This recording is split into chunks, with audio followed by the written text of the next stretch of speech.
amount of fun. So Tony's not from here, if you couldn't tell.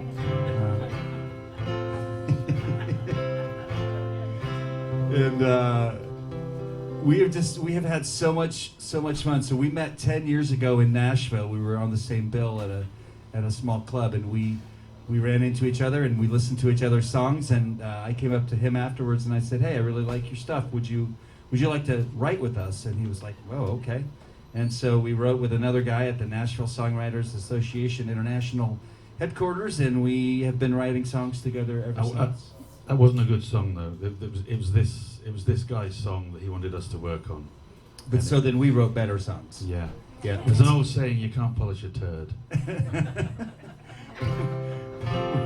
It was a springboard though for years and years of writing and touring together, and he's been here many times, and he'll tell you all those stories too. And so this song we wrote when I was in England in 22, and it was kind of an observation that I made starting at the Dallas-Fort Worth airport, people going home and people going to foreign countries, and kind of felt like an alien, kind of felt like a stranger, and so brought this idea to Tony, and we wrote this song, and it's the title track to our brand new CD, which is called Celtic Midwestern, and we have it tonight thanks to the courtesy of my best buddy Dale Bruce and his lovely wife Joanne, who brought them up because we ran out.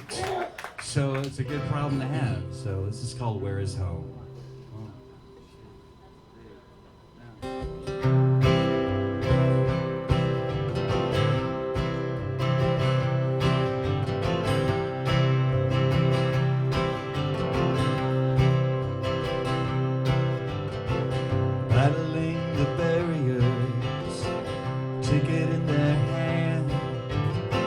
Speaking in a language I don't understand, weary from the glances in this foreign place. We share a common destiny, lost in time and space. To touch the ground of where we live, to feel the give, the pull, the love of home.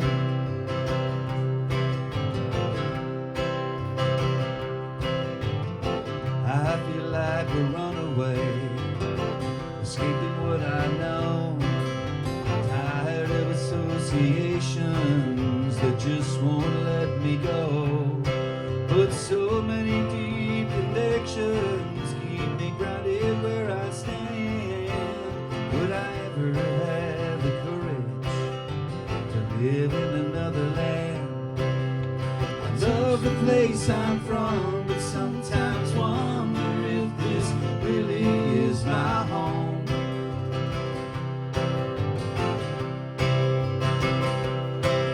You say it's where you hang your hat, your head, your heart, and all of that. They say that it's where you are, and you don't have to go too far.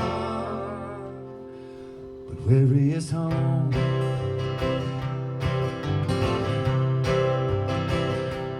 Where is home?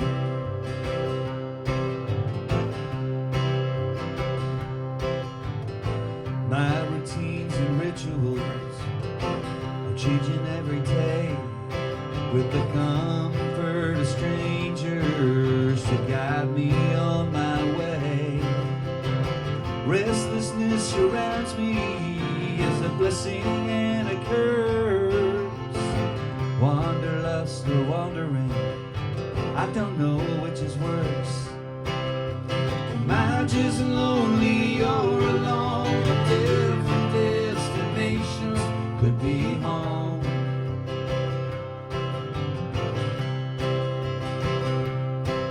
You say it's where you hang your hat, your head, your heart, and all of that. They say that it's where you are, you don't have to go too far. But where is home? You say it's where you hang your hat, your head, your heart, and all of that. They say that it's where you are, you don't have to go too far. But where is home? home.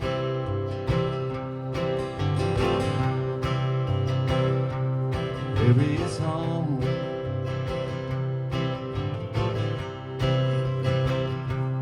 Where is home?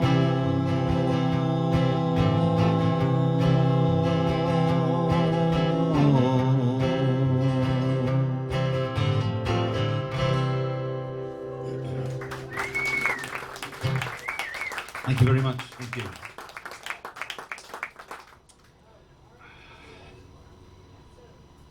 It's lovely to be here.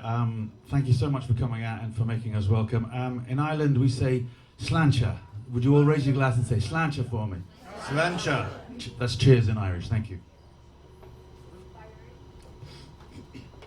So, yes, I was brought up in an Irish household, and but I was born in England, and I always sort of thought of myself as being English, and but my dad had other things on his mind.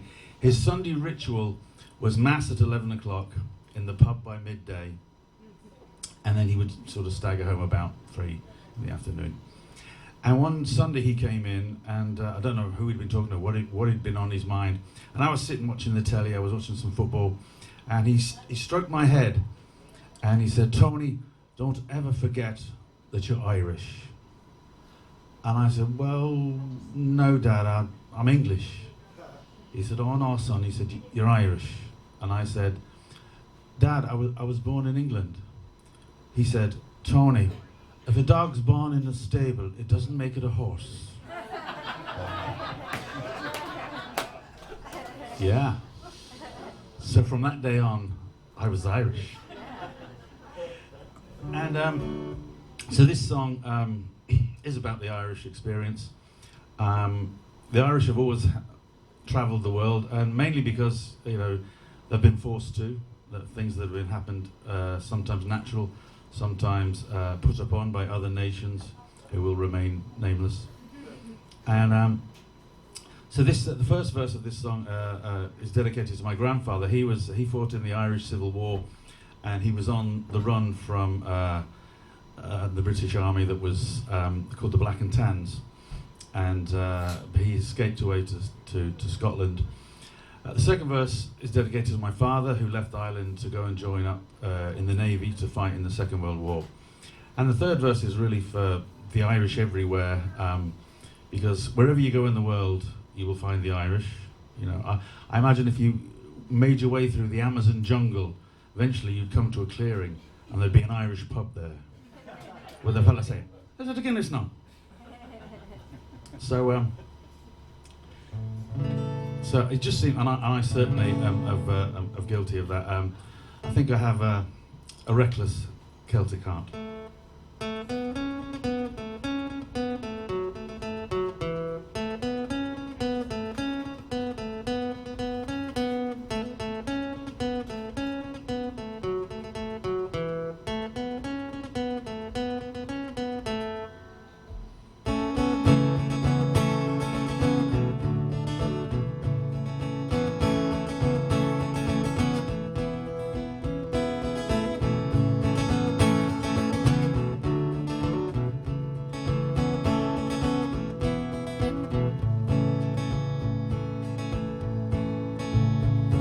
When I was just a child, they told me I was wild, a rebel and a rogue, a bold upstart. As I travelled across the land, I didn't understand. I was governed by a restless Celtic heart.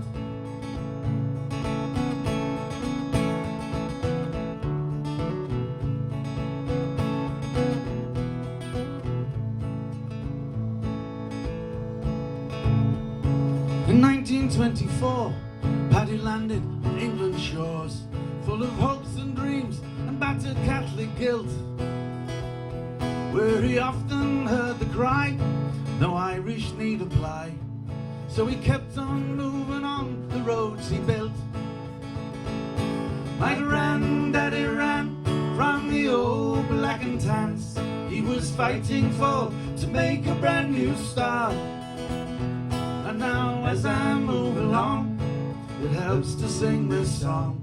to the beating of my restless Celtic heart.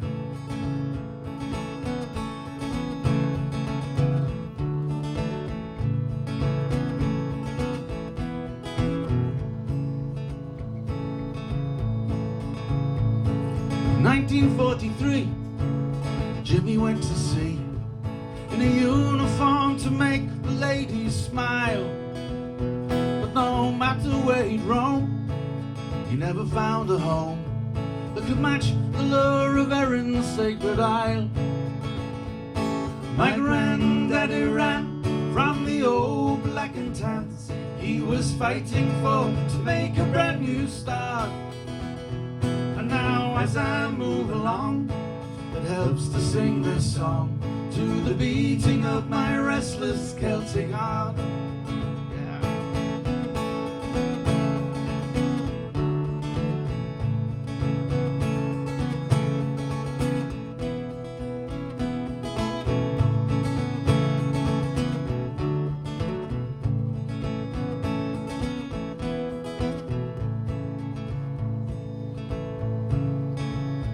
In the new millennium, there's still wondering to be done. There are places on this earth they've yet to chart. And with the need to kick up dust and an aching wanderlust, I'm a hobo with a restless Celtic heart. My granddaddy ran from the old black and tans. He was fighting to make a brand new start. And now as I move along, it helps to sing this song to the beating of my restless Celtic heart. Yes, my granddaddy ran from the old black and tans. He was fighting to make a brand new start. And now as I move along, it helps to sing this song to the beating of my restless Celtic heart. To the beating of my restless Celtic heart. To the beating of my restless Celtic heart.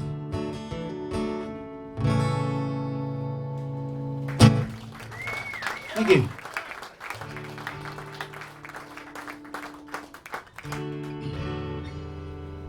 Oh, it's so great to be back here. I was here a year ago, and this is such a, well, y'all know, right? So it really fits to do this song because it's about Muscle Shoals, Alabama. Anybody know the significance of Muscle Shoals, Alabama? Yeah.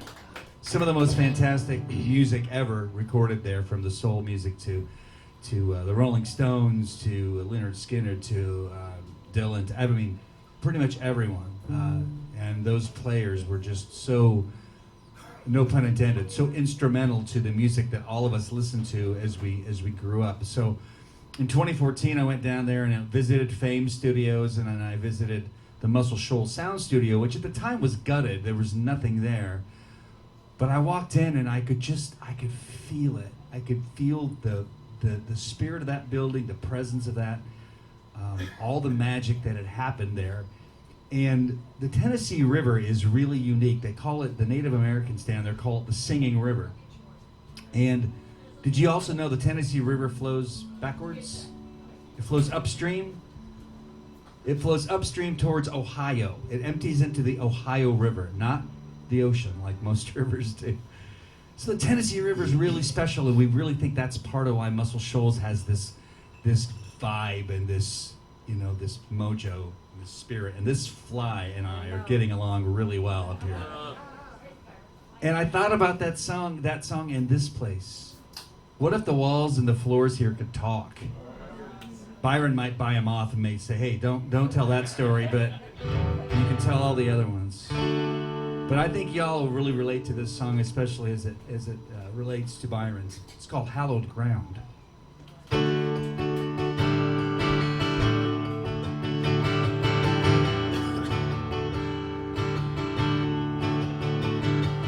walls in their wisdom echo a truth that the floors only know as a measure of proof.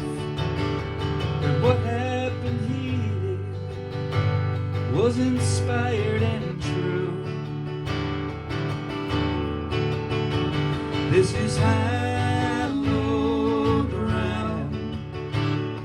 Spirits abound.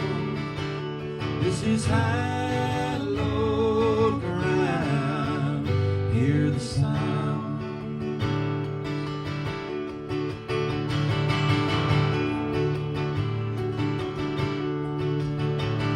Now the river has stories of voices that sing, and the natives still hear it as it winds and it rings, and the earth is alive as music takes wing. This is hallowed ground. The spirits abound. This is hallowed ground. Hear the sound. What would life be without music and words? I'd rather had not lived than miss the songs that I heard. Now the river has stories of voices that sing. Yeah, the natives still hear it as it winds and it rings, and the earth is alive as music takes wing. This is hallowed ground. Spirits abound.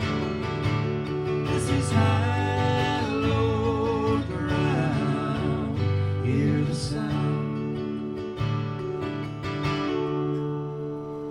This is hallowed ground.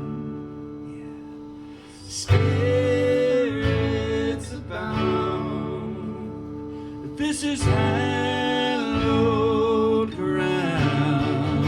Hear the sound. You want to sing that with us? This is hallowed ground. Yeah. Spirits abound. Hallowed ground. Hear the sound. I think we need one more. Ready? This is hallowed ground. You got it. Spirits abound. This is hallowed ground. Hear the sound. Hear the sound. Hear the sound.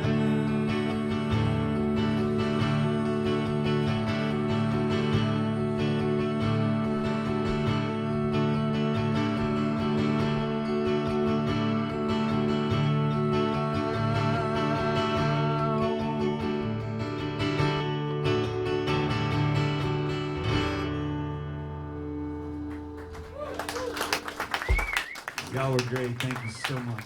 That was awesome.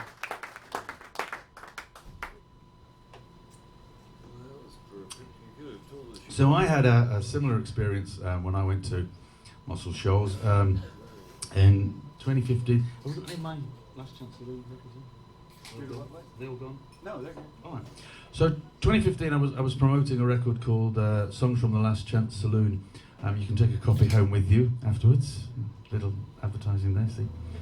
And the guy, the agent that was putting the tour for me together, he said, "Where do you want to go?" I said, "I'll go anywhere."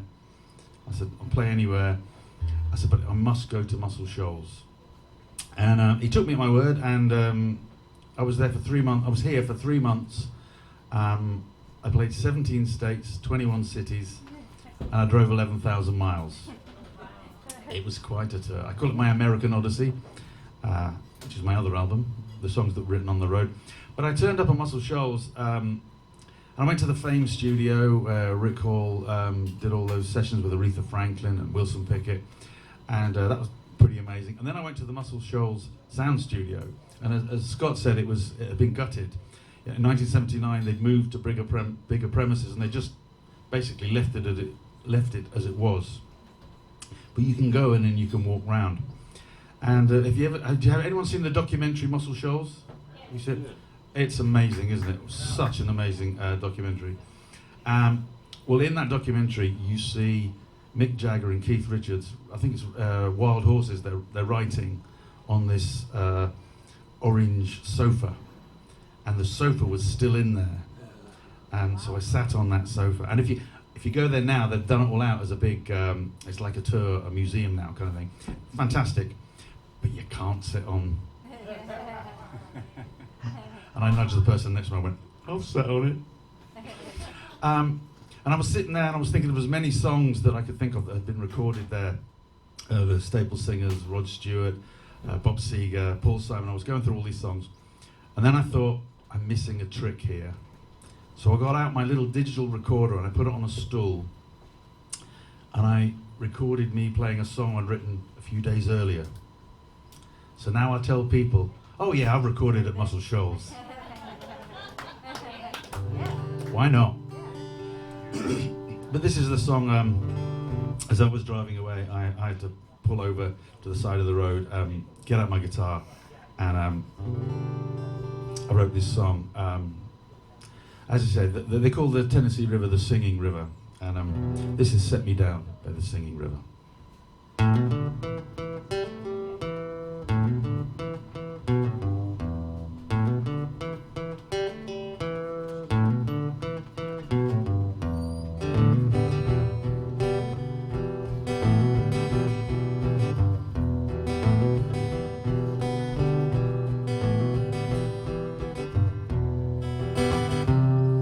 There's something in the water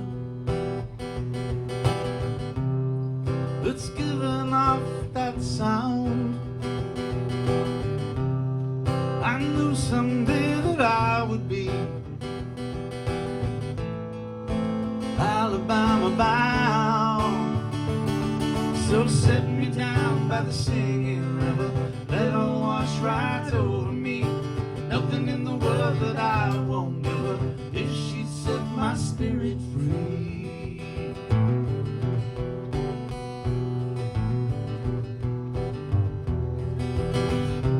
Till I knew I was just a young girl, when the shiny buttons came, he took her on the trail of tears. Walk back home again. So set me down by the singing river, let her wash right over me. Nothing in the world that I won't give her if she'd set my spirit free.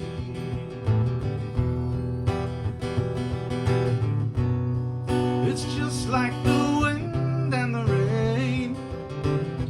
You turn around and it's gone. So I sat down by Arthur's grave and sang, you better move on. Whoa.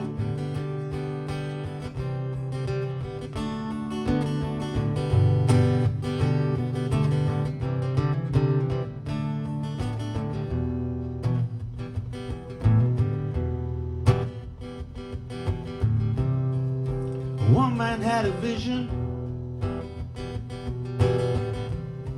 He went in search of fame,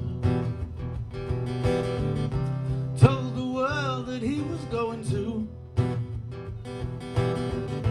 kick some ass and take some names. But in that room on Jackson Highway, the gods all came to play. I tell you now, wild horses will not drag me away. No, no. Set me down by the singing river, let her wash right over me. Nothing in the world that I won't give her if she'd set my spirit free. Set me that'll wash right over me. Nothing in the world that I won't give her if she'd set my spirit free.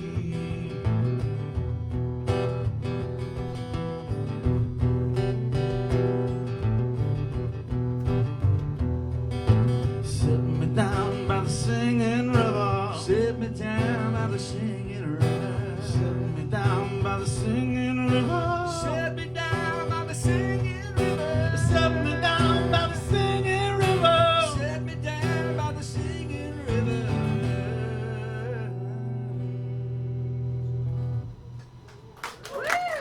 Thank you. Nice work, Mr. Shelvin. Thank you, Mr. Stilwell.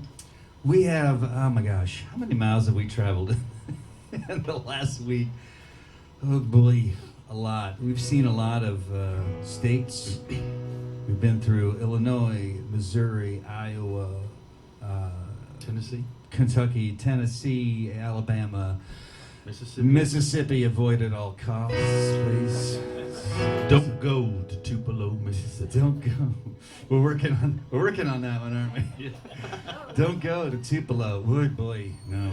You know it's bad when you go into the local restaurant and they say, if you don't mind me asking, where y'all from? And I said, well, I'm from Iowa. And he goes, I'm from England. They go, what are you doing in Tupelo, Mississippi? Why are you here? I'm like, well, we're here to see Elvis's birthplace. Oh, okay. But why else would you come here? I'm like, you live here. I don't know. You tell me. She was right, though. Oh my gosh, she was so right. But we had so many great experiences. Well, you all know this, the power of songs, right? Songs can heal. They can make you better. They're a balm. They can fix you, right? When you're broken. And this song, hey, yeah. This is church, man. This is church right here. Testify, my friends. But I heard this great story on NPR a few years ago before the great John Prine passed away. But there was a guy who had written John Prine a letter, multiple letters, telling him how he felt about his music and how his music had really helped him and healed him. And that seems like, we probably maybe all had a chance at one time to tell somebody, either what they mean to us or what their songs mean to us. But this guy was writing letters to him, and the other part of that story, he was writing letters from prison. And the other part of that story is he was on death row. And he wrote these letters, and I don't know what those letters said, but I imagine that it might kind of go like this.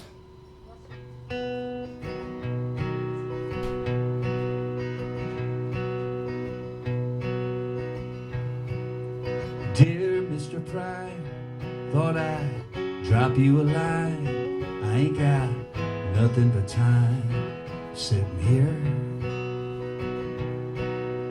Dear Mr. Prine, I thought I'd tell you about the time I got laid to your song, the one called Paradise. Yes, Mr. Prine, I'm doing time. I killed a man in '89. Pretty soon I'll walk that line. I ain't much of a talker, but please don't treat me as a stalker.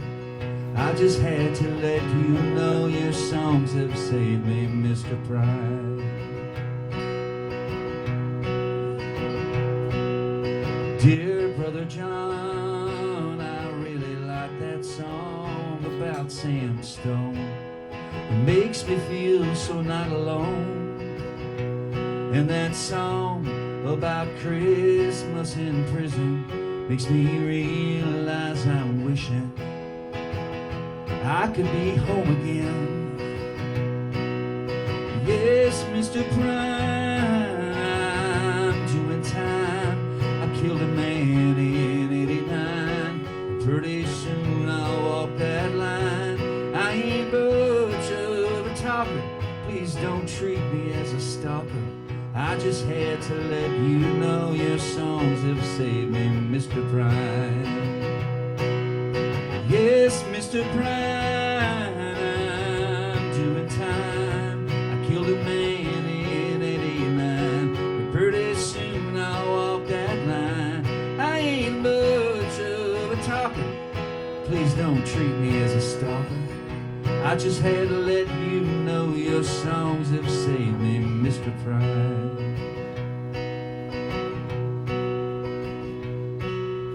Dear Mr. Prime, I'm afraid it's about time. Soon they'll walk me down the hall to that little glassed-in wall.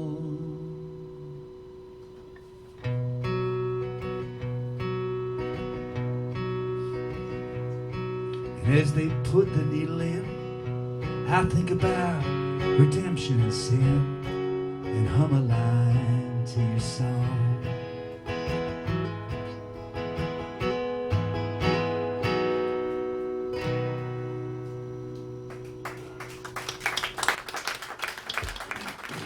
Thank you. Never fails to get.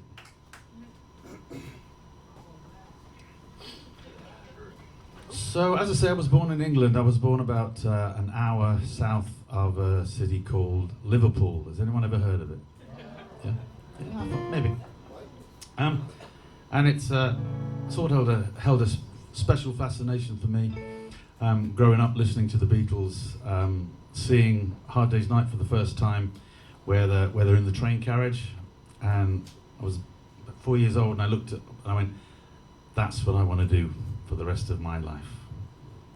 Not sit in a train carriage, play music, and I've done it. You have done it. My dad also had a fascination with Liverpool, because there's a huge Irish community in Liverpool, and Dad used to say that Liverpudlians were just the Irish that could swim. So when I was putting a tour together in 22 for Scott to come over, I said to him, you know, we can go all over the UK. I can book some gigs. Anything on your bucket list? And he said, I'd like to go to Liverpool. So we did, Yeah. and I was able to get us a gig at the Cavern Club, which was pretty awesome. Yeah. And I've been to Liverpool many times, but I've never done kind of the touristy thing, because I just felt, you know, as sort of living so close to it, you know, it just wasn't the right thing to do, or it's just too touristy, all that. But now I had an excuse. I had an American with me. And so we were able to go to all the museums, and we were able to go on the Magical Mystery Tour bus, and takes you to Penny Lane and Strawberry Fields and to the Beatles' houses. And you know, as we're getting on the bus, you know, I sort of nod to the tour guide and roll my eyes and go, oh, I'm with the American, you know. When actually, I'm probably more excited about it than he is. So we've done all this, been to these wonderful places and heard all these tour guides talking about the city. And we went back to the flat that we'd rented for a couple of nights, the apartment. And from my room, you could see the River Mersey. And it suddenly occurred to me just how important, a bit like the Mississippi and the Missouri and the Tennessee River, how important rivers are to a community and how it helps them develop over the years. And that was really the starting of this song. It's called The Mercy of the Mersey. And we do sing the chorus quite a few times, so if you get a hold of it, please join in.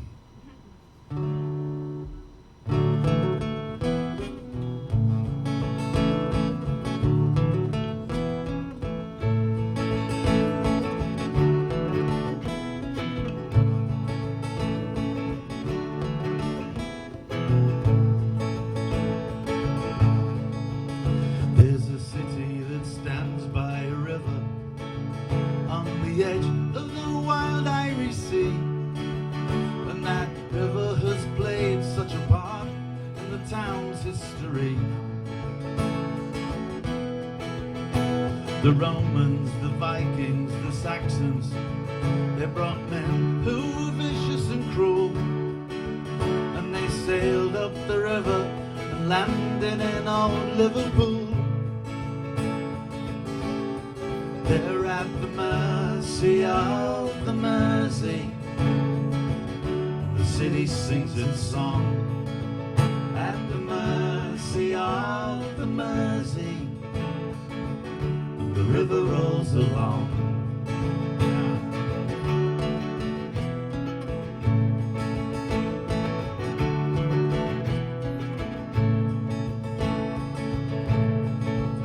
When the famine that raged across Ireland became an acute genocide, Liverpool opened its doors and it said, come inside. Well, the Irish arrived in their thousands and they got down to work right away. Their blood, sweat and tears built a city that stands to this day. They're at the mercy of the Mersey, and the city sings its song. At the mercy of the Mersey, and the river rolls along.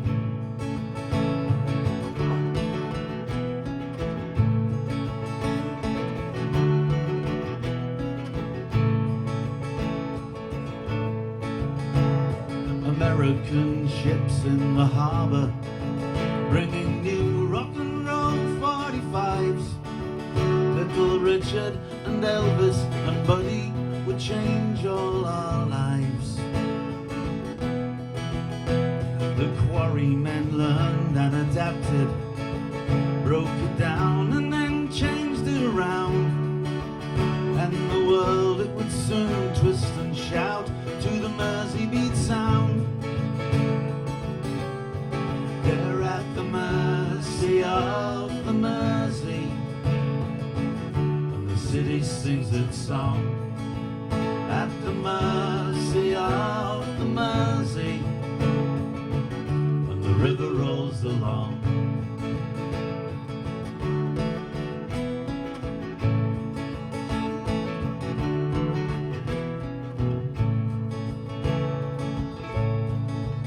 Now the city is seeking redemption to atone for its dark history. For the colour and creed of a man shouldn't matter, you see. If you're Protestant, Catholic or Muslim, a Hindu, a Sikh or a Jew, no matter your God, you will find Liverpool welcomes you. They're at the mercy of the Mersey, and the city sings its song.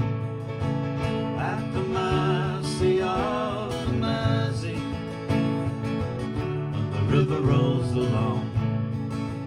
At the mercy of the Mersey, and the city sings its song.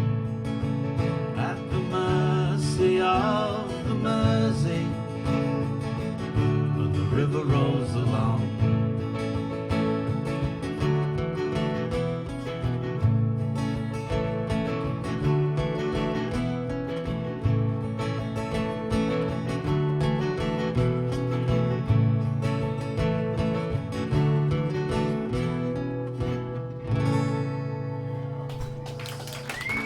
Thank you.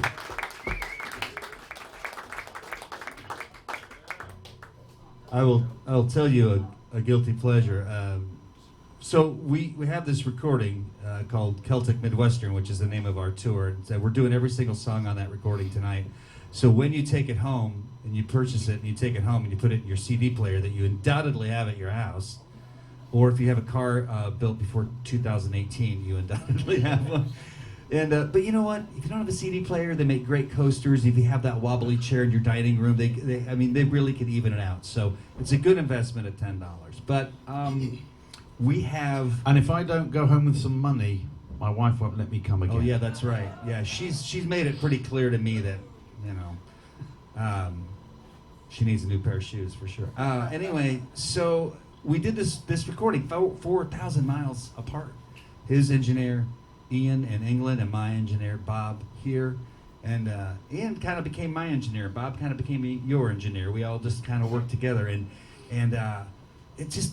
I'm the guy that turns on the radio and goes, how do them voices come out of that box? And I mean, it's just still doesn't make sense to me. And so how we could make this recording across an ocean and across continents is really mind-boggling to me. But we did, and we have it.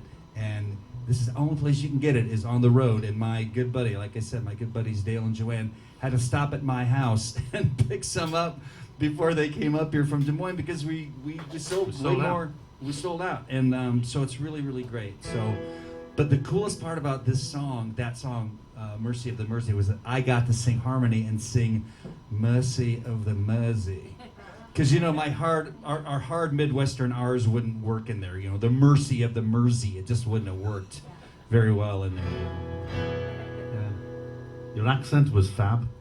Was it? I mean, it was pretty, yeah. And he's very critical of my accent. He's given me tips. He thought that I went to the Dick Van Dyke School of British Accent. He does. He turns in. Whenever he's over there, he turns into Dick Van Dyke. And I go, why are you doing that? I'm like, I don't know. Jolly good, right? He said jolly all the day it is. Yeah, it's terrible.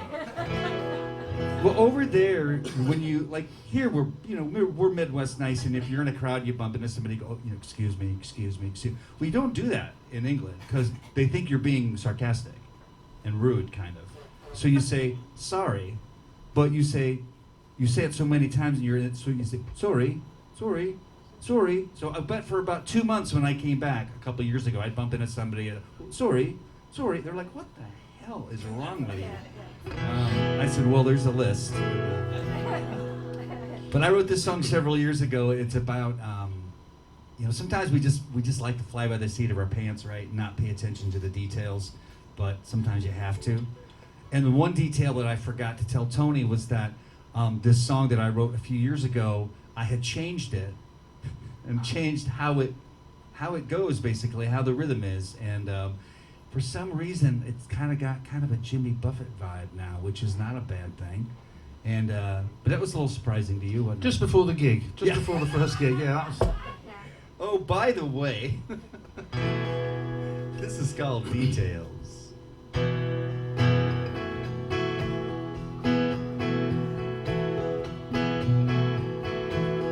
It's all in the details, in the jib of your sail, in the belly of the wave, in the heads and in the tails.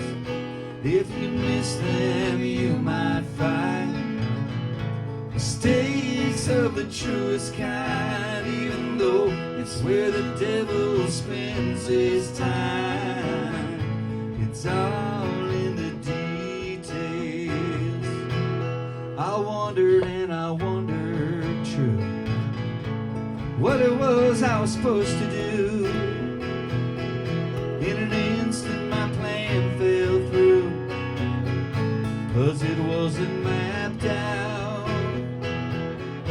You can fly by the seat of your pants. Once in a while you can take that chance, but if you learn the steps to the dance, you'll come about.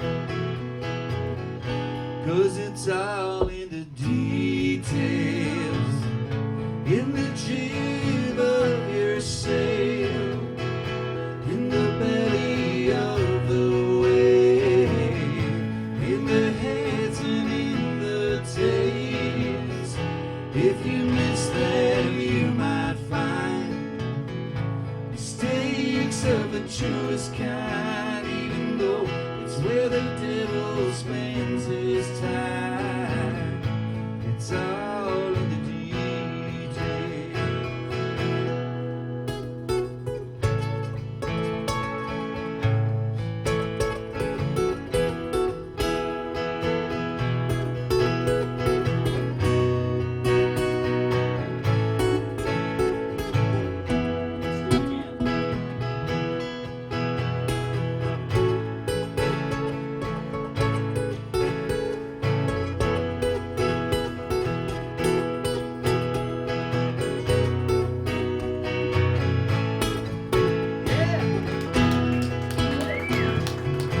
If you're thinking you are lost, it's probably 'cause you haven't paid the cost of a life where paths were crossed, and you had to choose a way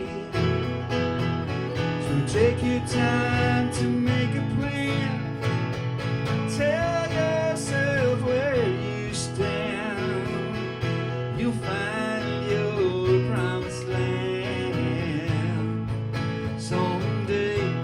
Hey, hey, 'cause it's all in the details, in the jib of your sail, in the belly of the wave, in the heads and in the tails. If you miss them, you might find mistakes of the truest kind, even though it's where the devil spends his time.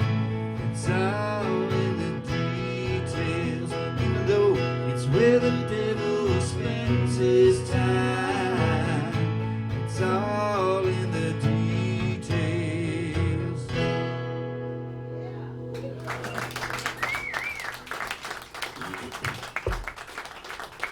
Thank you very much.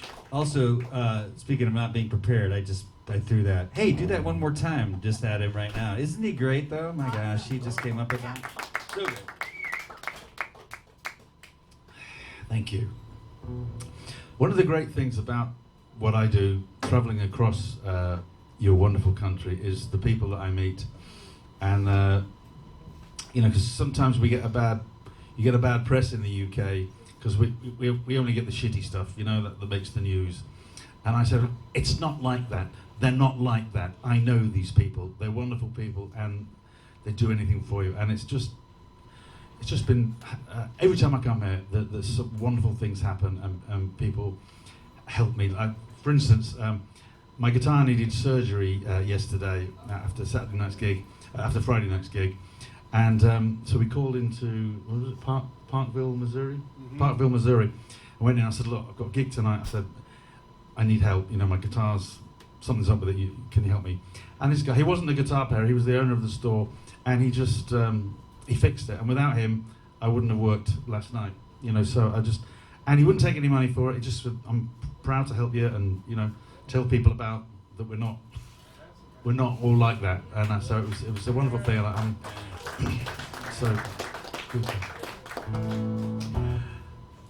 And occasionally you meet people that slightly turn your head. So I in 2019 I did a West Coast tour. So I did down from San Diego up to Seattle, and then I was working my way across doing gigs. Eventually going to end up with Scott in Des Moines, and I was in Reno. Anyone been to Reno? Yeah? You been to Las Vegas? Well, Reno is Las Vegas' slutty little sister.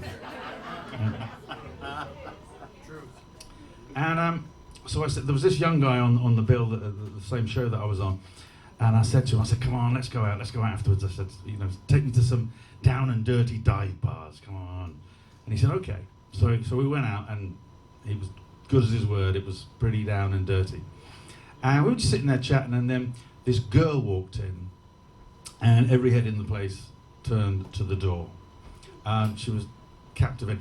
She had this kind of Stevie Nicks hippie chick look, but also a bit Pat Benatar. You know Pat Benatar? Yeah. With Joan Jett, kind of rock chick. Yeah. Well, she was carrying it off perfectly well. And she went and got a drink. Everybody followed her. Eyes followed her to the bar. She got a drink, and she came and sat with me and this young fella.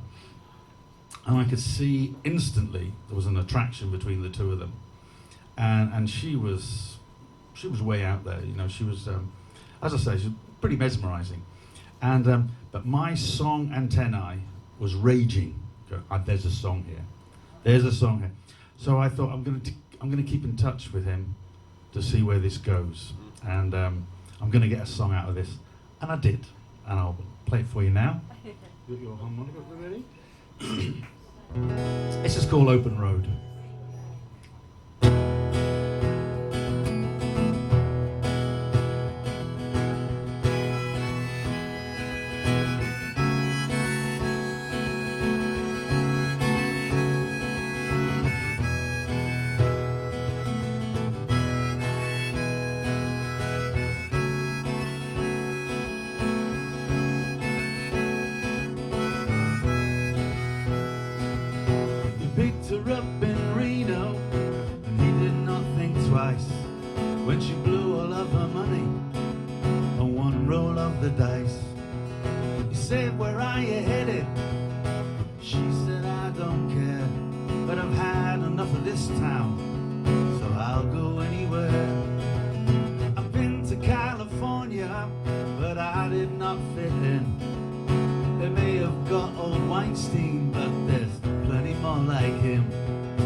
share of bar work, lousy hours for little pay, and having to smile sweetly while they drink their lives away.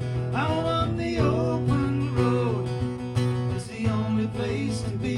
Give me the open road where I can be set free. You do what you got to do to share the load on the open road.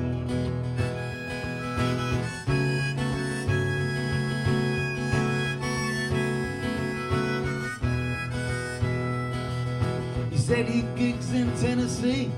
She said I'll tag along. And by the time they got to Memphis, she knew most of his songs. And when she started singing harmony, he almost lost control. Those black eyes looking into his and tearing out his soul. She sang the open road is the only place to be. Give me the open road where I can be set free. You do what you got to do to share the load on the open road. Well, he knew about her body, but her mind she kept fenced in. And then one night in Wyoming, she finally let him in. She said, I'm making memories for the next time that I'm sad. You know I'm gonna leave before it all turns bad.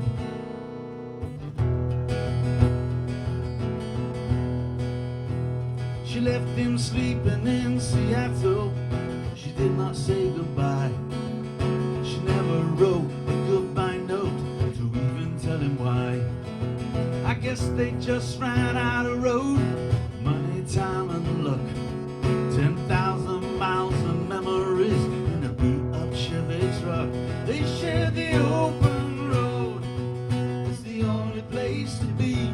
Give me the open road where I can be set free. I want the open road.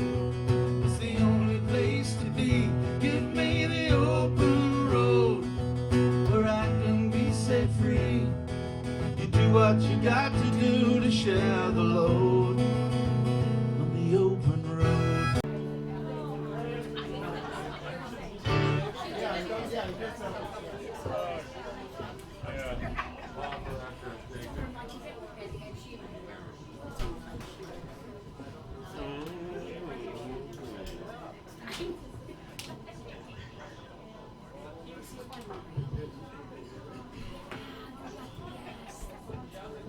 You have the magical little pocket in there. Yes. This one too.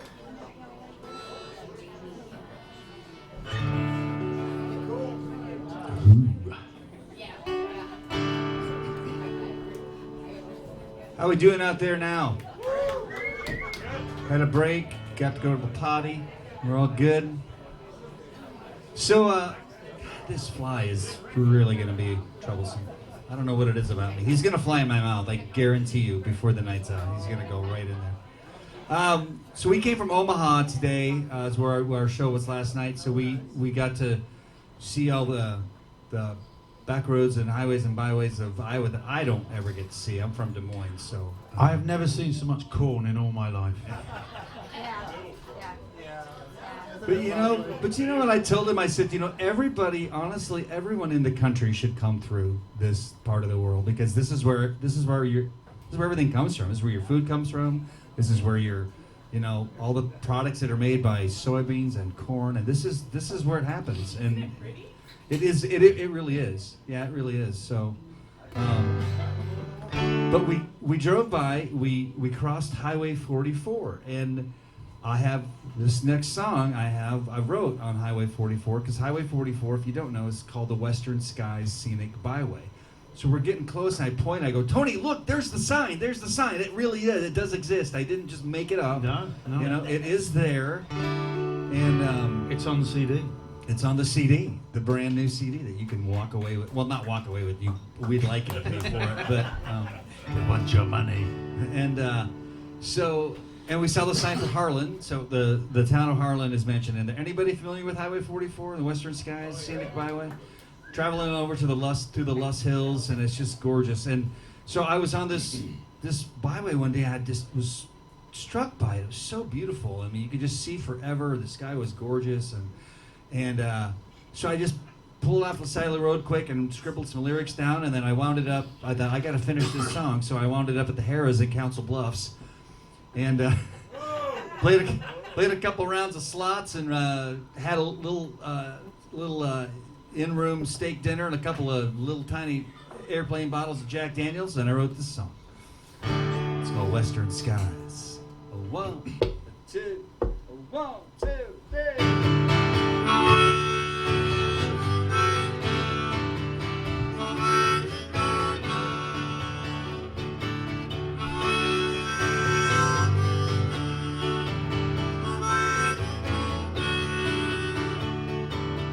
I've seen the western skies from Highway 44. Still don't know what I'm looking for on Highway 44. And I love the western skies falling down upon the fields, trees of green and hills of gold sit against the western skies.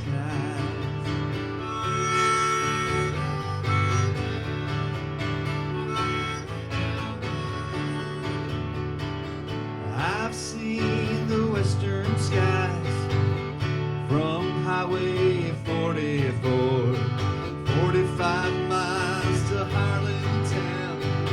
Still don't know what I'm searching for. Yeah. And I love the western skies falling down upon the fields, trees of green and hills of gold set against the western skies.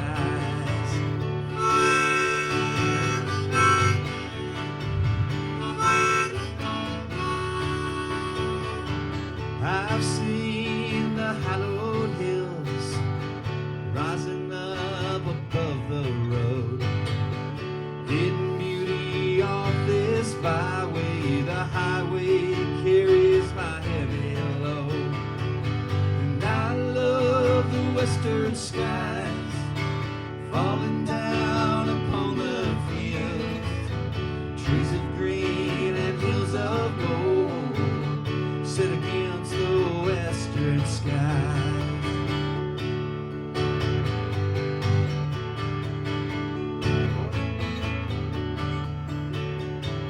I see the western skies in my rearview mirror. Still don't know what I'm searching for, but somehow my path is clear.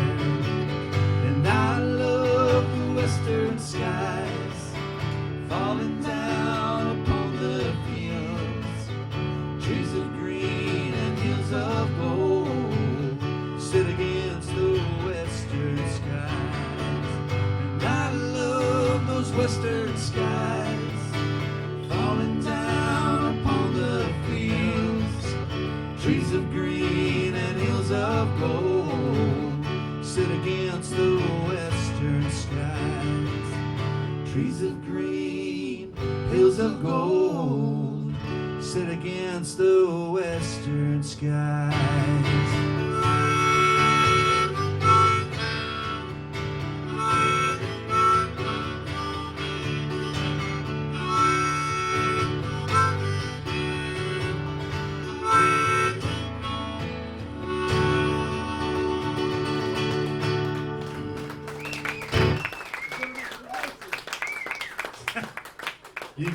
You guys should feel really, really lucky. You got the extended dance version of that song.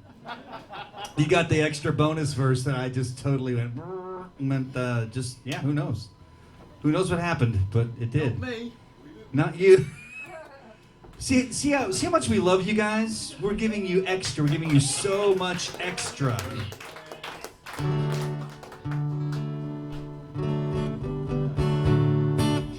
So, in 2016, I was in the US, and I was doing a gig in Kansas City, and I let Scott know that I was playing, and he said, I'll come and see you.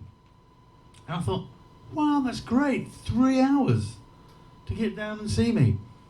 And then shortly after that, I found out that Americans travel 3 hours for pizza. So it was no big deal. Anyway, we came to the gig and we stayed over, and we were staying in a place in Kansas City called the West Bottoms, I would say, because I sound my T's. But in Kansas City, they say the West Bottoms. Bottoms. So I'm getting there. Bottoms. And it was an industrial area, and right next to the railway tracks, and there was all these huge warehouses, and we were sort of lamenting the passing of these great industries, you know, that from back in the day, and thinking all those people that worked there, all that dynamism that would have been in that area, and now it's just these kind of sad-looking warehouses. But then Scott pointed out that the first thing with the regeneration, when kind of when the middle classes move in, there's a coffee shop will open in one of them.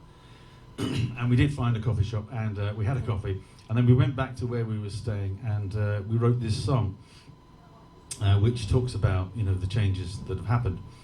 And I played this song all over the world, and quite often it touches a chord with people who have gone through, you know, seismic changes in their communities. And I played it in some of the Rust Belts in the US, in some of the northern towns in England that would have had a great mining community, which has sort of been decimated since the 1980s. And in Belfast as well, they used to have an amazing shipping industry there, which is all but gone. I don't know if any of you know that the Titanic was built in Belfast. Did you know that? Yeah. Yeah. That's not a great advert for it, granted. But they have a gift shop there now, and you can get a T-shirt that says, "It was all right when it left here."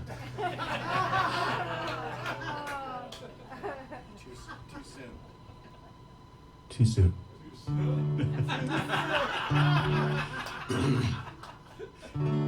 So this is used to be.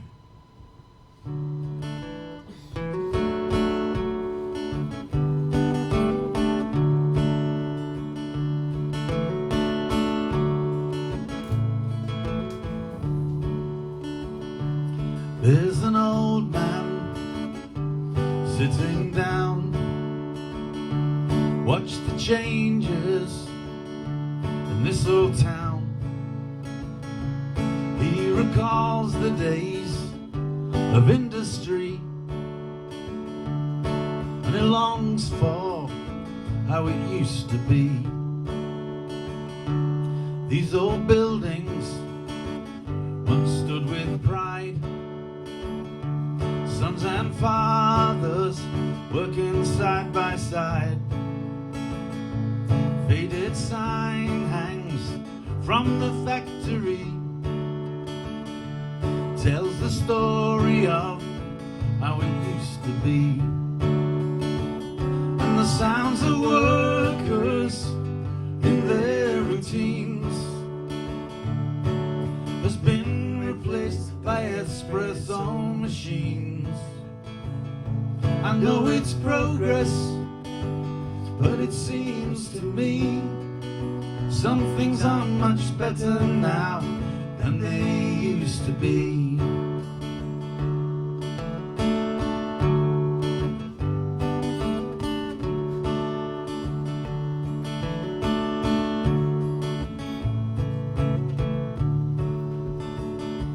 Loft apartment, hipster fool, a Johnny Cash t-shirt don't make you cool. It cherry picks his history with no sense of how it used to be. And the sounds of workers in their routines has been replaced by espresso machines.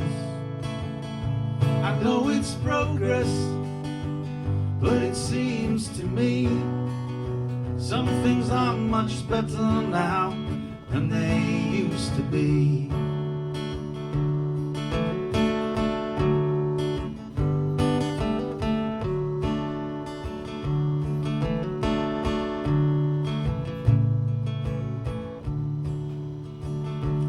Empty building, empty chair. There used to be an old man sitting there. His life and work are just a memory. No one remembers how it used to be.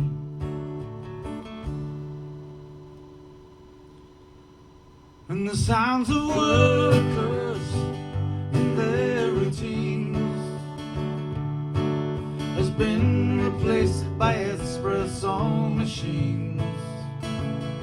I know it's progress, but it seems to me some things are much better now than they used to be. Some things are much better now than they used to be.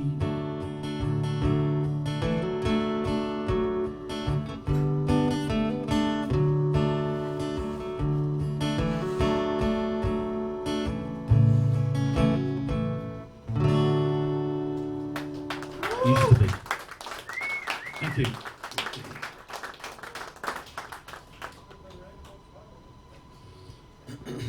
We've done a couple house concerts on this tour, and how many of you have been to a house concert? This is kind of like being in a house concert, to be honest.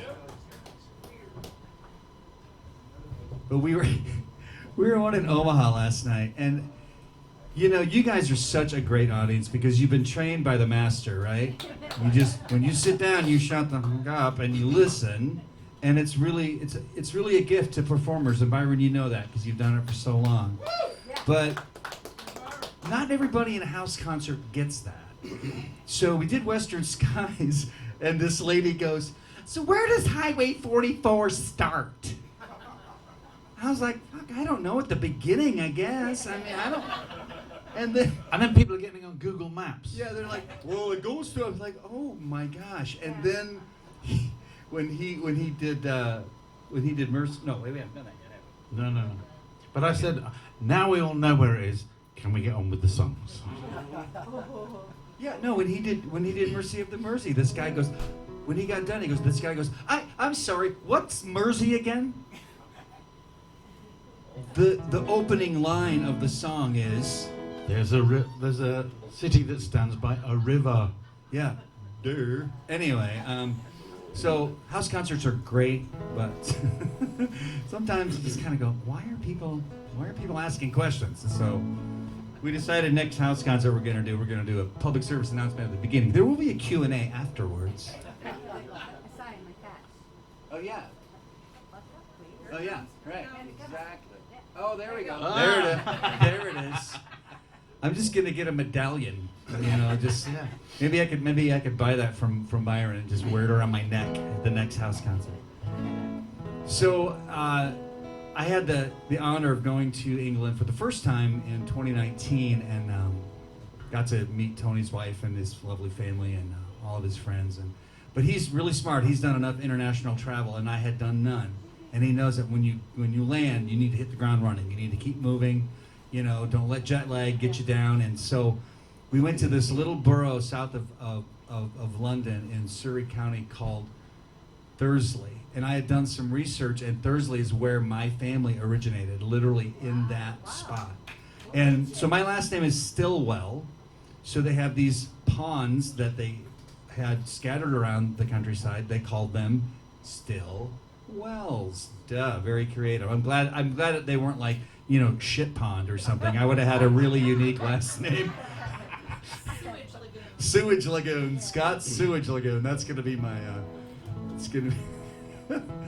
that'll be my alias. But I'm standing there, and there was nothing spectacular about it, right? It was just this pond, you know, with some algae on top. But standing there and realizing that that's where we came from, that's where my family kind of originated. It was just outstanding. So we went to the church, the Church of St. Michael and the Archangels, because we had heard that that's where the family was buried. And so we're in the cemetery, and I'm going to the cheap seats. You know, I'm in the pauper section, you know, part where they maybe just dug a hole and, you know, stuck them down in the corner. And all of a sudden I hear this guy going, I found them, they're up front. And I was like, what? How did I say it? Oh. I found them, they're up front. Like that. Cool, blimey, Mary Poppins. I do say, Scott, I found him up at the front. I did. Why, thanks, Tony.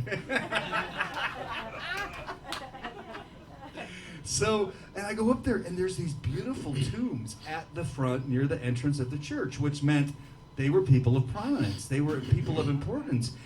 And I said to Tony, I go, man, I'll tell you what, that branch of the family tree has snapped off and been taken down the river downstream somewhere that doesn't exist anymore. But it was so cool to be there. And that was one of the original ponds. There's a guy named Martin Stilwell who is also a descendant, and somehow we're related. 92nd cousins or something. And so he maintains it, and he goes in and takes care of it. And so I don't know, it's really cool. So I wrote this song kind of in the style of an English folk song. Wrote it? Huh? Who wrote it? We wrote it. I'm sorry. We wrote the song. I had the idea for the song. And then we wrote this song. Sorry, it's very personal. We wrote the song, and we wrote it and we composed it on Tony's piano. My piano. Yeah, your piano at your house when we were writing the song. Can you tell we've been traveling a lot together the last few days? Oh, it's so much fun though. This is called Thursday.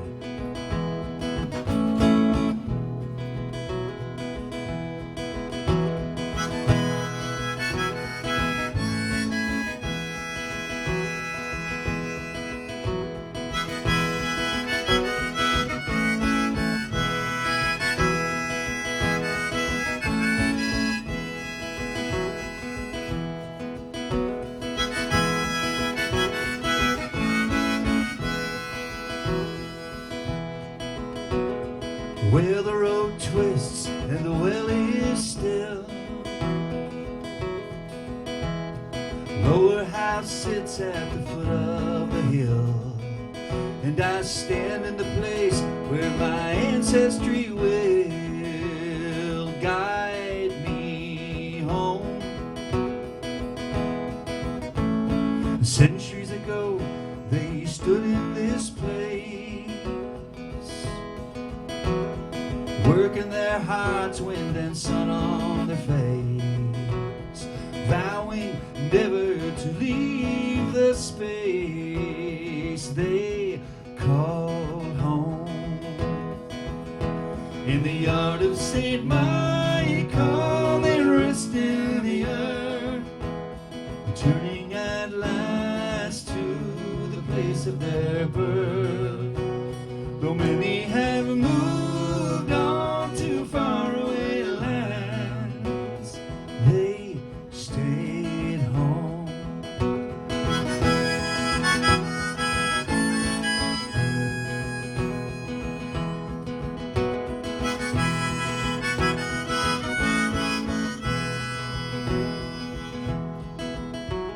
Here in the place where my ancestors dwell,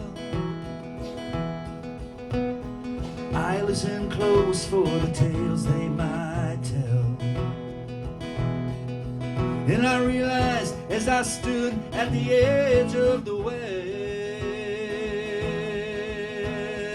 I am home.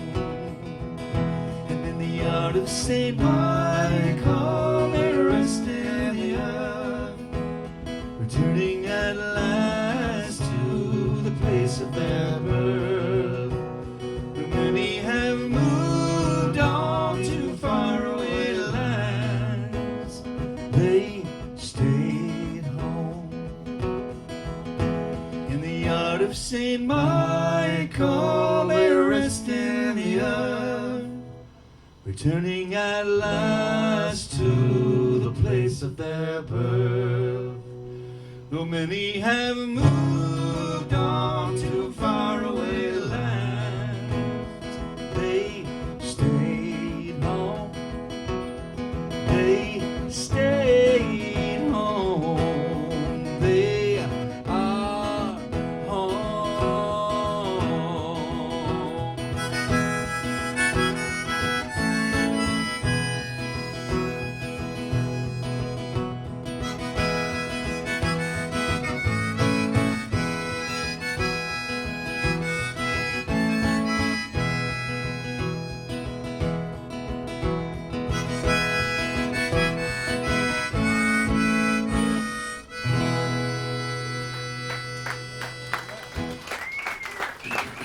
Thank you so much. Isn't that a great song that we wrote?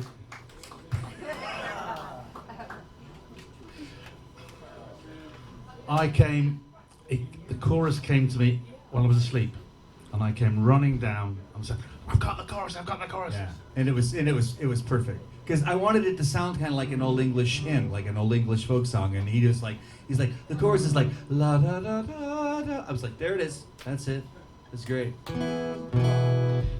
So I spend a lot of my time traveling across the US, and I love it. And but the question, two questions I got asked. Where's your band? And I said, no band, it's just me. And where's your wife? What does your wife do? Why are you here? Why does your wife let you come here? And I have a very wonderful wife, don't I? Who just says, amazing. She said, go and do your thing. Go and do your thing. So I do.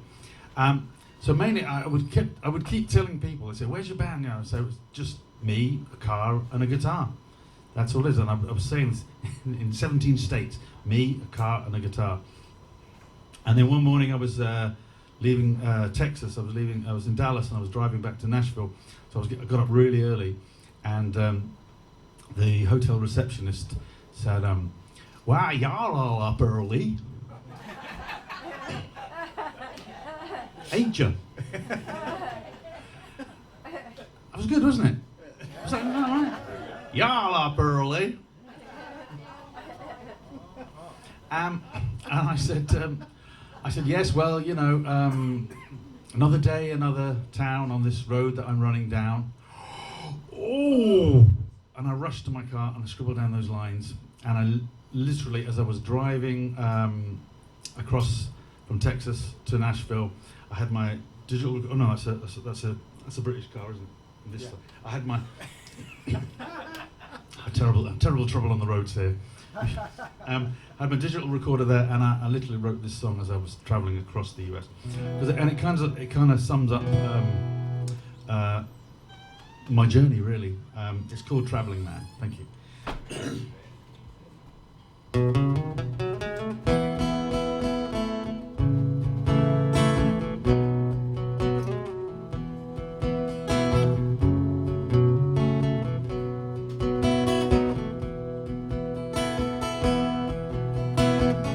Heading out of Flagstaff, Arizona,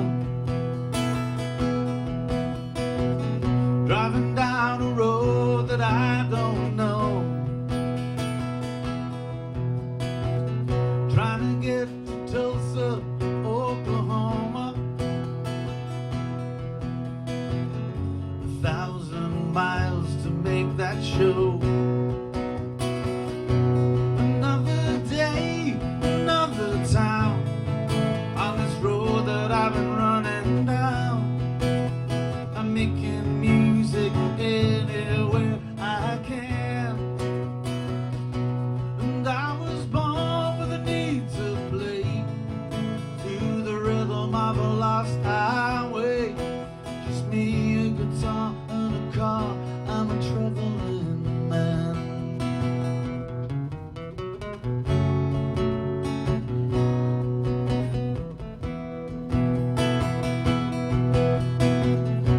Picked up a girl just north of Nashville, singing and a grin our way through Tennessee, hoping that the ghost of Johnny Cash will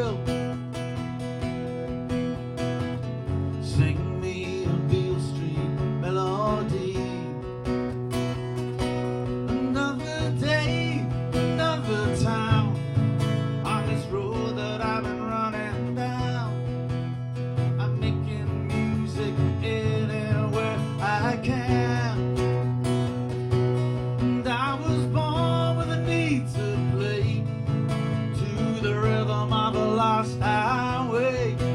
Just me, a guitar, and a car. I'm a traveling. So sorry I can't stay. Take the knocks along the way. No time to dwell on yesterday.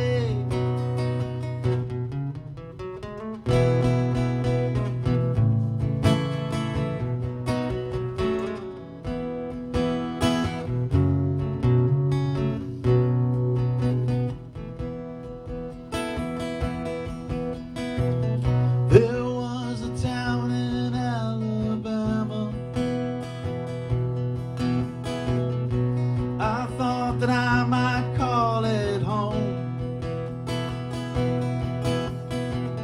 but here I am in Alabama. I guess that I was born to roam. Another day, another town, on this road that I've been running down. I'm making music anywhere I can, and I was born with a need to play to the rhythm of a lost highway. Just me, a guitar, and a car. I'm a traveling man. Oh, I'm a traveling man. Oh, traveling man. Oh, I'm a traveling man. Oh, I'm a traveling man.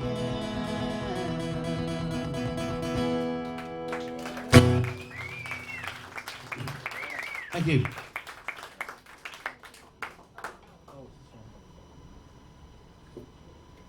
So this brand new CD that we have, I don't know if we've mentioned it, but it's called Celtic Midwestern, and it was kind of after the fact. Tony kind of pointed it out. He goes, you know, what's really weird about all these songs on here are they're all about traveling. They're all about journeys that we all make in our life, and it's true. And you know, going to England in 2019 inspired me and Tony to write Thursday.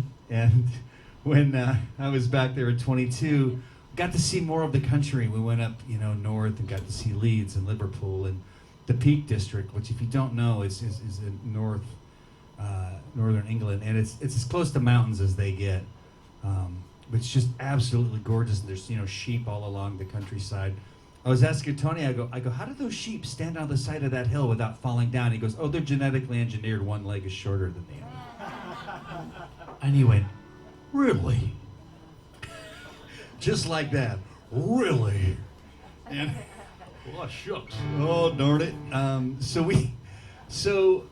But it was absolutely, and when you hike the peaks, you're actually hiking through private land. You're just opening gates and going through private land, and it's really just beautiful up there. But I got to meet Tony's nephew and some other friends and people that just all along the way made me feel so welcome and so, you know, just so connected. And I was thousands of miles away from home, and so we wrote this song, and wrote it in kind of Did we write it? Did we write it? We did write it, I think. Didn't we write it? I don't even know anymore.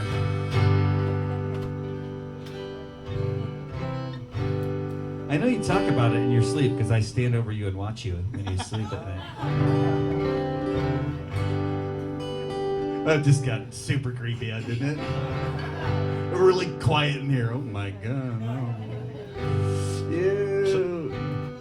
So when we did the recording, I realised that I'd put some guitar on it, and I'd also put some harmonica on it, and realised that I can't do both live without the aid of the famous Bob Dylan thingamajig. So, but I've never used one before, and I realised I haven't got the pecs for it.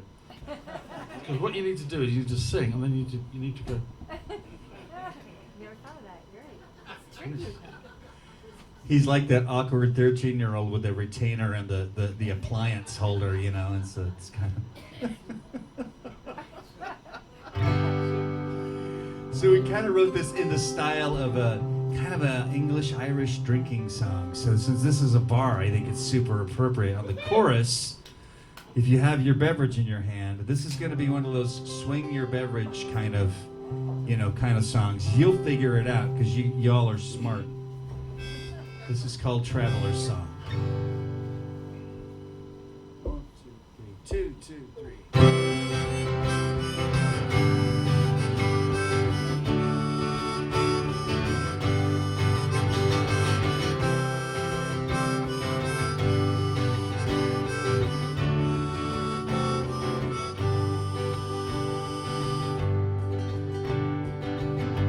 While I was out wandering in places unknown,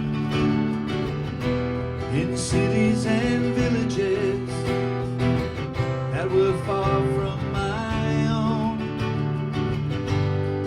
there for the first time I heard my heart beat in the stories and songs that made me complete. Here we go. So here's to the travelers well on their way. Here's to the weary at the end of their day. No matter when did their journey first start. Here's to the ones who discovered their heart.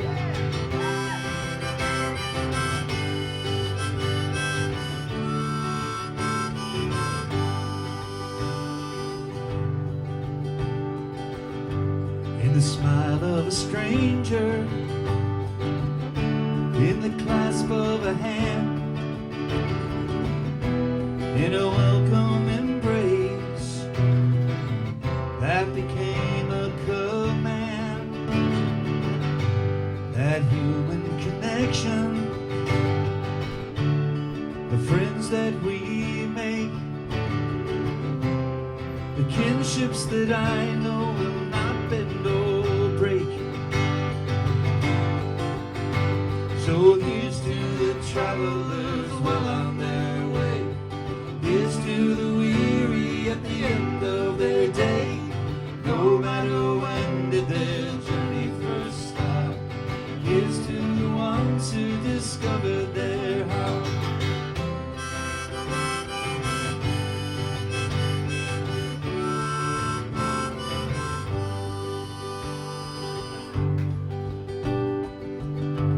For so many years now, I was so unaware. The peace I was looking for could be found anywhere.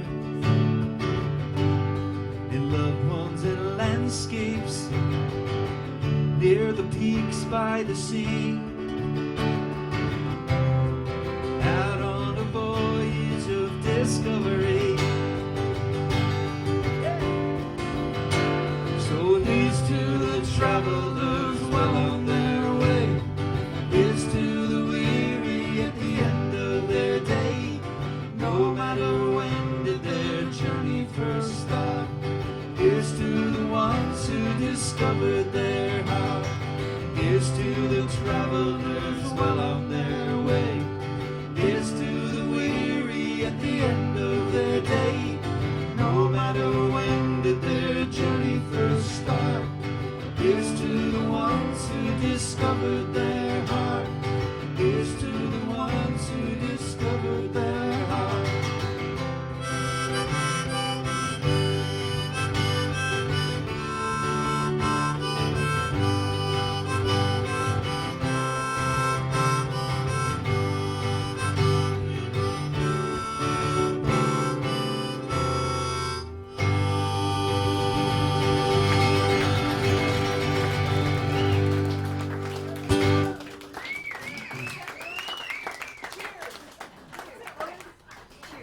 Can't get out. I made it too tight. Oh. Does someone have a Jaws of Life we can get Tony? Oh my gosh.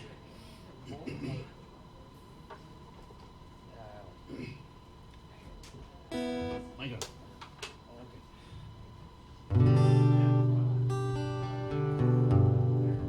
So if if you were to go on my website, I don't know, say buy some more CDs or something, you will see that it says Tony James Shelvin, award-winning songwriter, and this is the song that won the award. I was very fortunate to be invited to Folk Alliance International in Kansas City in 2017, and the whole festival was on the form of protests. So, and there was they had family of Woody Guthrie there, so they were honouring Woody, and they also talked obviously about Bob Dylan. And I was fortunate enough to see Chris Christopherson, God bless him, managed to get on stage, and he sang "Don't Let the Bastards Get You Down," which was awesome to see him perform that. And also we had an English singer there called Billy Bragg. I don't know if you know him. He's been a protest singer since the days of punk, and he was on the committee. And so this song was chosen as best international protest song, which I'm very, very proud of. I think every singer-songwriter needs a protest song, you know, for the times when you feel as though the world is against you and it's just you up against the big man society or whatever. And at a time in my life I needed a song like this to help me get through. This is called Nobody.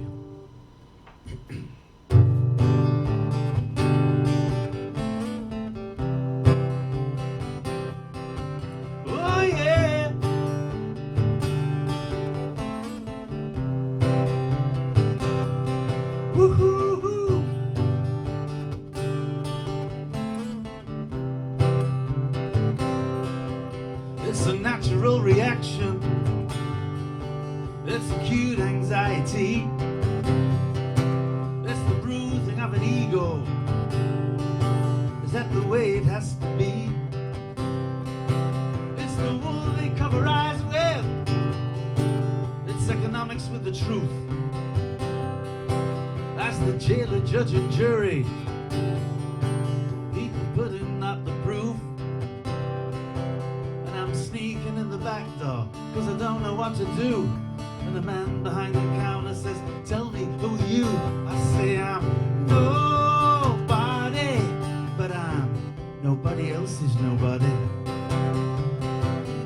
Nobody. Take a look at yourself, cause you're somebody's nobody else.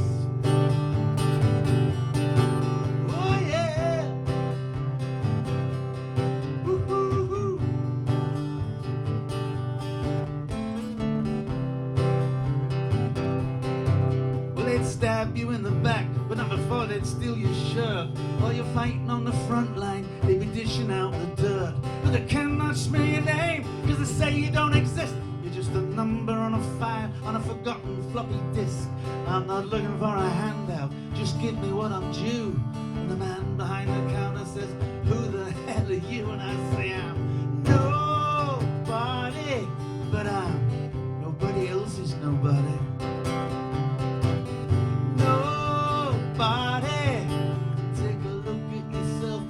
Somebody's nobody else. Oh, what can I do here? Be true to myself. Talk is cheap and thoughts are free. They can't take that away from me. He's submissive, I'm subversive, but subliminally warned. I'm convinced that he's conditioned, but the calling to conform. It's the reason I'm erasing all this crap out of my life. I can bite the hand that feeds, but then what do I tell my wife? Cause the kids can't eat an attitude of apathetic stew. And the man behind the counter, he hasn't got a clue. When I say I'm nobody, but I'm nobody else's nobody.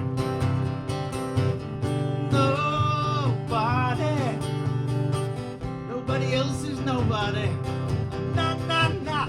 Nobody. Nobody else is nobody. Nah, nah, nah. Nobody. Nobody else is nobody. Let me hear you now. Nobody.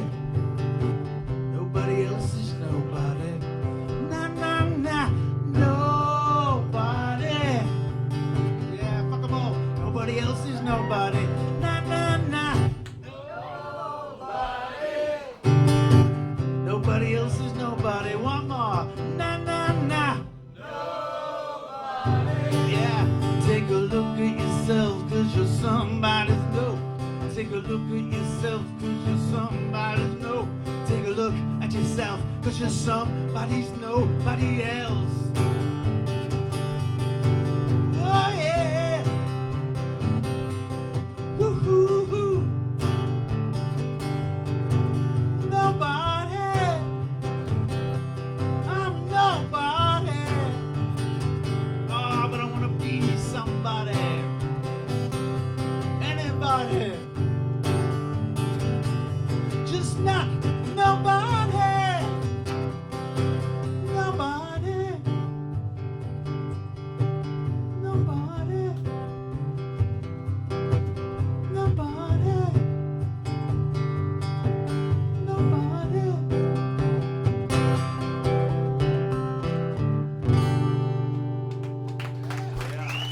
Thank you. Good singing. Good singing. Nice job.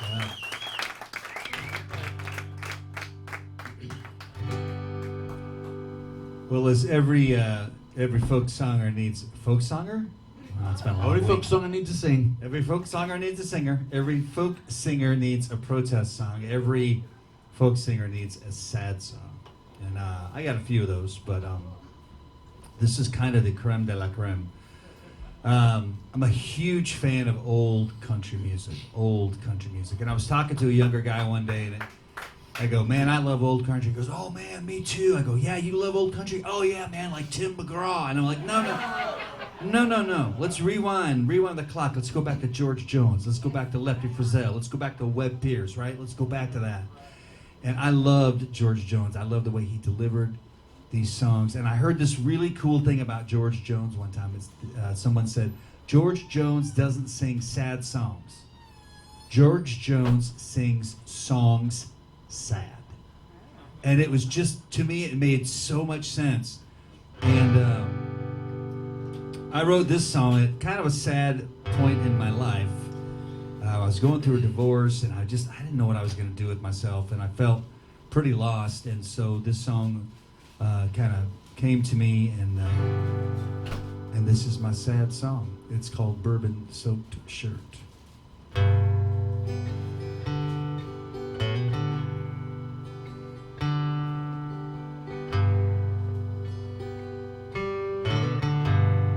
My bourbon soaked shirt.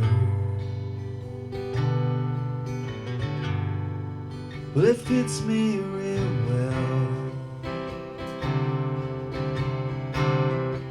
but I've worn it so long, you can probably tell. It smells like Kentucky, straight from the still. I probably should wash it,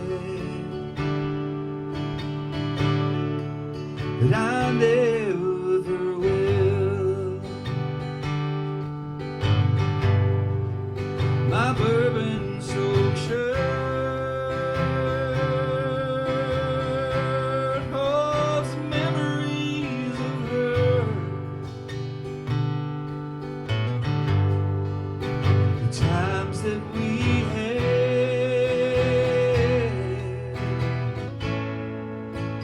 when we once were. Oh, but I crawled into the bottle,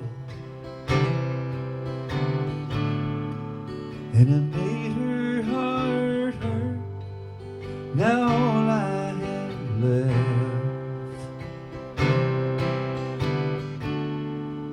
is my bourbon soaked shirt. My bourbon soaked shirt, well, it fits like a glove, though it smells like disaster. It reminds me of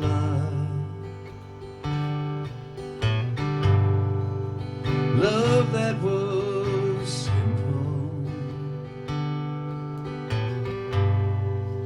unending and true.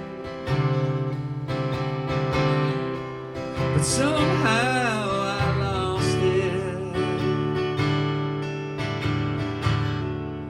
What else could I do? My bourbon soaked shirt holds memories of her. Oh, the times that we had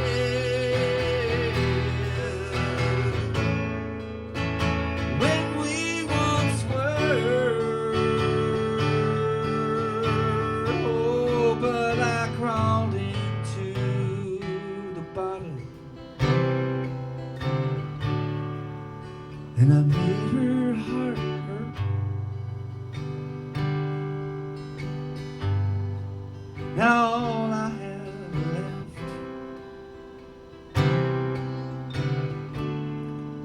is my bourbon soaked shirt. My bourbon soaked shirt holds memories of her. Oh, the times that we had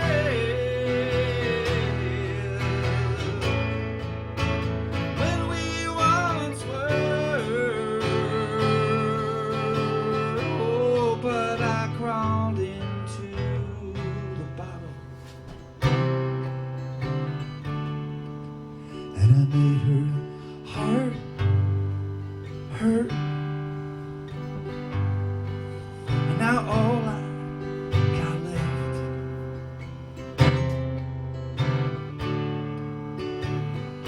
all I have left,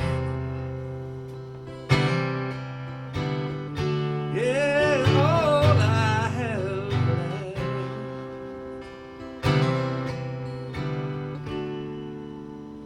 is my bourbon soaked shirt.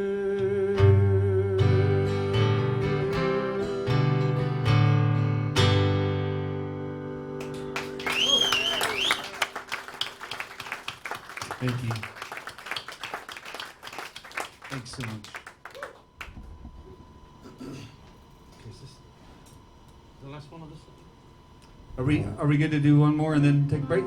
You good? All right. Yay! Yay for taking a break, or yay for doing one more?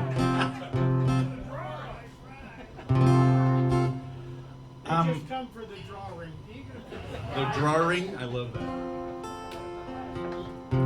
So, I'll tell you that my dad was Irish, and in true stereotypical form, he liked to drink.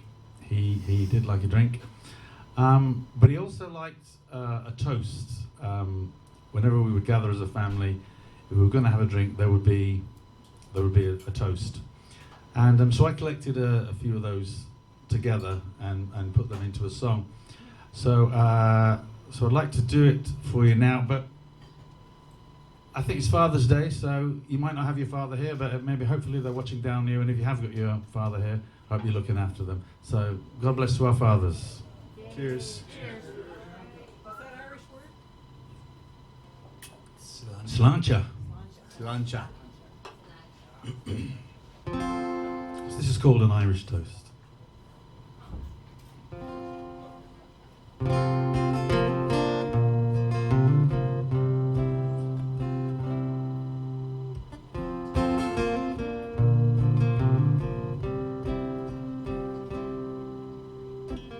I've walked the wild Atlantic way from the Homer County Mayo, heading south to Bantry Bay. At the cliffs of Moher, I looked out to sea. America was calling out to me. Never been one for long goodbyes. As I held my father close, I saw the sadness in his eyes. We drank a toast to send me on my way. And as he raised his glass, I heard him say, may the road rise up to meet you, and the wind be at your back. May you always get to place your feet upon a well-worn track. May the good Lord hold his hand behind your head. May you be half an hour in heaven before the devil knows you're dead.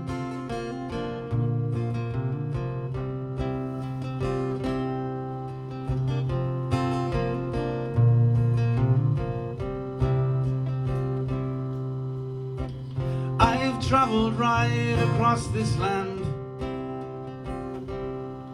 from coast to coast and from Buffalo down to the Rio Grande. An echo of a Celtic rebel yell. My father's words have always served me well. May the road rise up to meet you, and the wind be at your back. May you always get to place your feet upon the well-worn track. May the good Lord rest his hand behind your head. May you be half an hour in heaven before the devil knows you're dead.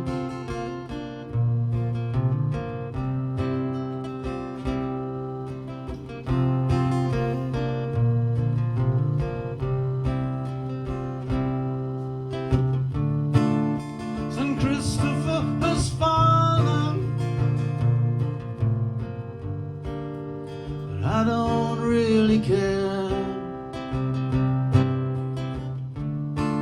I'm gonna keep on calling on him, 'cause he always gets me there. Where the years have gone, I just don't know. I've children of my own, and I watch them grow. We take a drink to send them on their way. And as I raise my glass, I can hear my father say, may the road rise up to meet you, and the wind be at your back. May you always get to place your feet upon the well-worn track. May the good Lord rest his hand behind your head. May you be half an hour in heaven before the devil knows you're dead. Before the devil knows you're dead.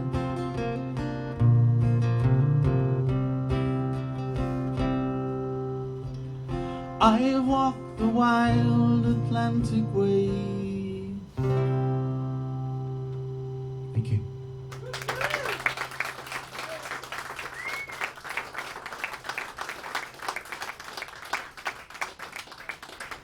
We'll be back in a bit.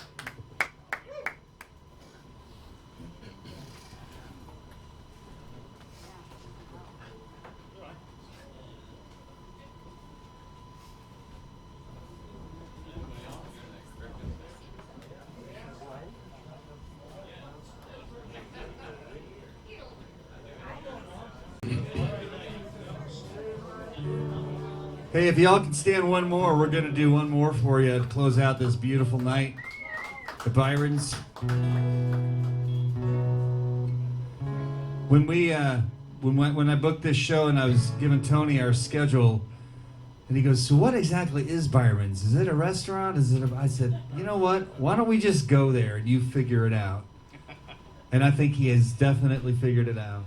And Byron, you're a saint, and I think we need to make Saint Byron medals to wear around our necks so we don't get lost. There's an idea. since St. Christopher got demoted, right? Yeah. So this was the first song that Tony and I wrote together in 2018, and he came here and said, let's write something. And I said, okay. He goes, what do you want to write about? I go, I was a brand new grandfather. I said, I'd love to write about my song about my grandson. He said, well, how does he make you feel? I was like, it's been this. I was so emotional. And through all that blubbering, we got this one. And it's called Born. So if you got that special person in your life that made your life better when they were born, whether it's your kids or your grandkids, we want to thank you so much, Byron, and thank you all for hanging out with us.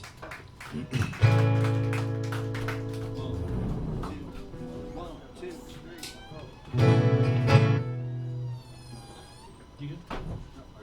I'll figure it out as we get there.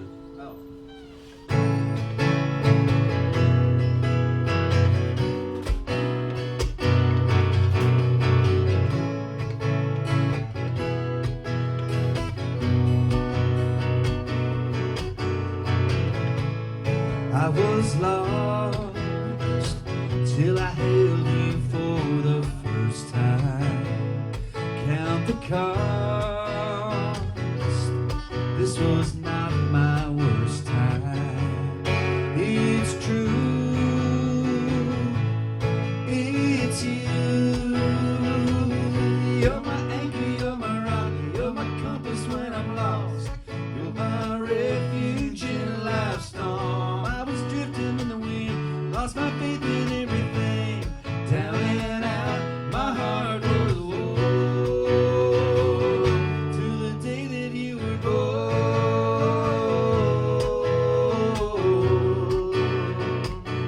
Till the day that you were born.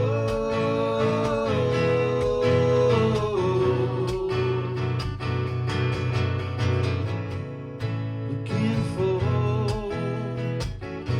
the missing piece in my life. An open door. Now I know what hope looks like. It's true. It's you. You're my anchor, you're my rock, you're my compass when I'm lost. You're my refuge in life's storm. I was drifting in the wind, lost my faith in everything. Down and out, my heart was war. Till the day that you were born.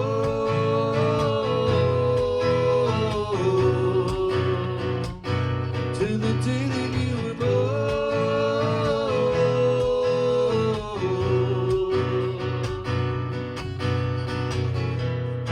Each and every day, you take my breath away.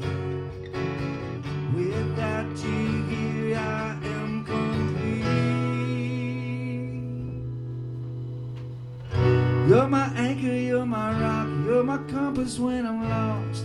You're my refuge in life's storm. I was drifting in the wind, lost my faith in everything. Down and out, my heart was warm. You're my anchor, you're my rock, you're my compass when I'm lost. You're my refuge in life's storm. I was drifting in the wind, lost my faith in everything.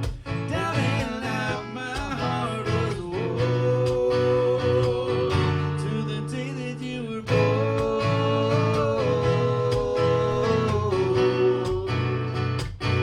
To the day that you were born.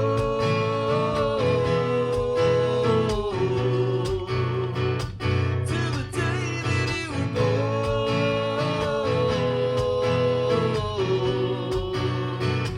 To the day that you were born.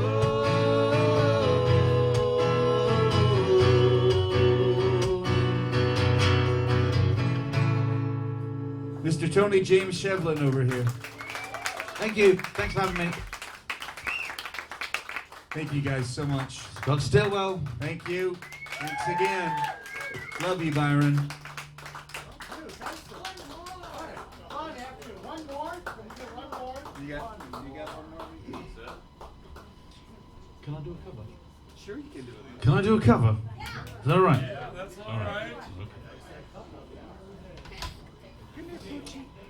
then spoil those originals.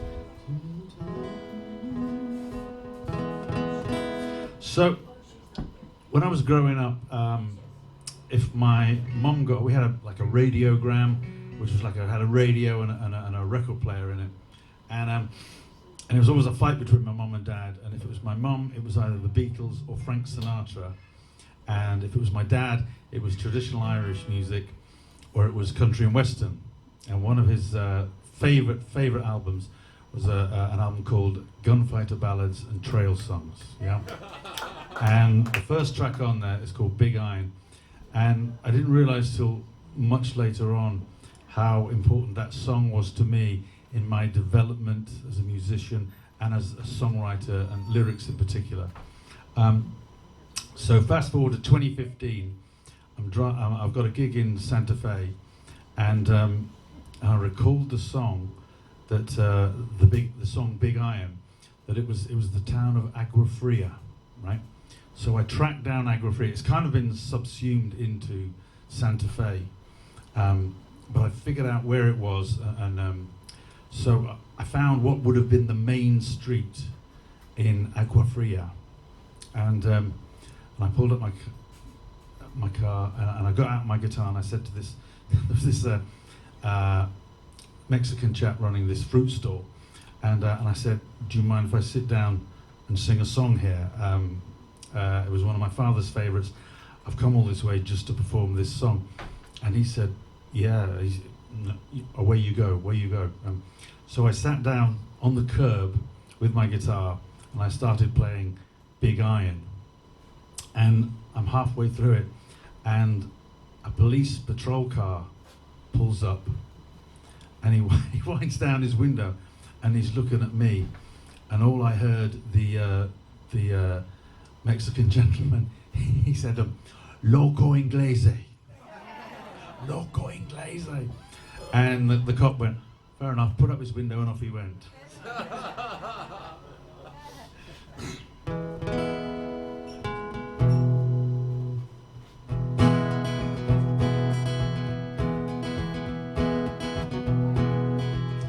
To the town of Agua Fria rode a stranger one fine day. Hardly spoke to folks around him, didn't have too much to say.